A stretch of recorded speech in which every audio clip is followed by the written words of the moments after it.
जय सिया राम, जय जय सिया राम। हनुमान जी बोले, राम जी के चरण कमलों को हृदय में रख लो, फिर लंका में राज्य करो, कोई बात नहीं। कितना बढ़िया संदेश है कि सोने की लंका के राजा बने रहो, कोई हर्ज नहीं, लेकिन मन में भगवान को बिठाओ, अभिमान को नहीं। राम चरण पंकज उर्धर हो। और हनुमान जी बोले, हमारे गुरुजी ने हमसे कहा, हम तुमसे कह रहे हैं। आपकी गुरुजी कौन? का जानकी माता। जानकी माता ने मुझसे कहा, रघुपति चरण हृदय धरि तात मधुर फल खाओ, और हम तुमसे कह रहे हैं राम चरण पंकज उर्धर हो। केवल दिल को ठीक कर लो बस। रावण बोला, इतनी चीजें भरी हुई हैं, वो नहीं दिखी तुम्हें? मेरे 10 सिर नहीं दिखे जो बौद्धिक क्षमता से भरे हैं? मेरी 20 भुजाएं नहीं दिखी जो बल से भरी हुई हैं? मेरी सोने की लंका नहीं देखी जो धन संपत्ति से भरी हुई है, और उस संपत्ति की सुरक्षा के लिए चारों ओर समुद्र जल से भरा हुआ है, सैन्यागार सैनिकों से भरा है, शस्त्रागार शस्त्रों से भरा है, अंतापुर रानी महारानियों से भरा है? यह तुम्हें भरा हुआ नहीं दिखा? इतनी चीजें भरी, एक चीज खाली बनी रहने दो, क्यों हृदय के पीछे पड़े हो? अब बोलो, यह कोई तर्क है? जैसे कोई कहे कि आदमी का क्या हाल है, वो मरीज जो आए, तो बोले बाकी तो सब ठीक है, हाथ बिल्कुल ठीक है, पांव बिल्कुल ठीक है, आंख बिल्कुल ठीक है, कान बिल्कुल ठीक है, नाक मुंह दांत सब अंग बराबर काम करने, सब ठीक है, केवल एक हार्ट ने काम करना बंद कर दिया। एक, वह भी तो एक ही है। तो जैसे सारे अंग ठीक होते हुए भी ठीक काम नहीं कर सकते अगर दिल गड़बड़ हो जाए, डॉक्टर यही कहते हैं, वैज्ञानिक मान्यता तो यही है।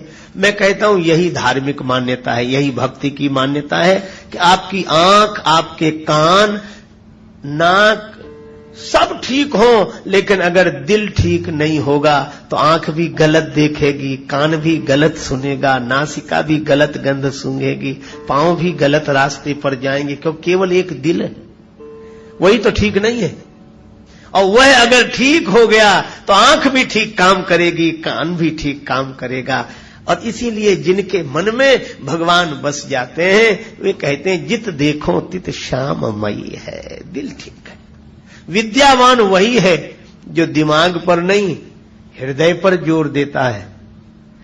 जवान में आया हुआ ज्ञान जीवन में जो उतार ले, वह विद्यावान है।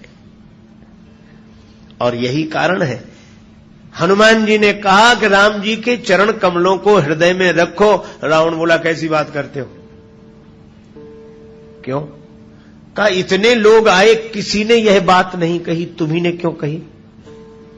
इसका अर्थ है तुम्हारी नकारात्मक सोच है, नेगेटिव थिंकिंग है, क्योंकि जो गड़बड़ थी वहीं निगाह गई और कहीं नहीं गई। अभी तक तो लोग मेरी प्रशंसा ही करते हुए आए, सारी दुनिया मेरी प्रशंसा करती है, और तुम आए तो बुराई बताते हैं कि ये कमी है, ये कमी है। हनुमान जी ने कहा कि रावण सुन, 2 तरह के फोटोग्राफर होते हैं, फोटो खींचने वाले 2 तरह के। एक तो कैमरे वाले जो फोटो खींचने आते हैं, और भीड़ में भी अगर आ जाए तो आदमी बगल वाले को पता नहीं लगने देता, पर सावधान होने लगता है, ऐसे ऐसे करेगा कि कहीं फोटो न बिगड़ जाए, ठीक ही आए। अच्छा, कैमरे से जो फोटो खींचा जाता है, कैमरे के को आपके भीतर से कोई मतलब नहीं, इसीलिए कैमरे वाले कहते हैं मुस्कुराइए। एक बार तो बड़ी विचित्र घटना घटी।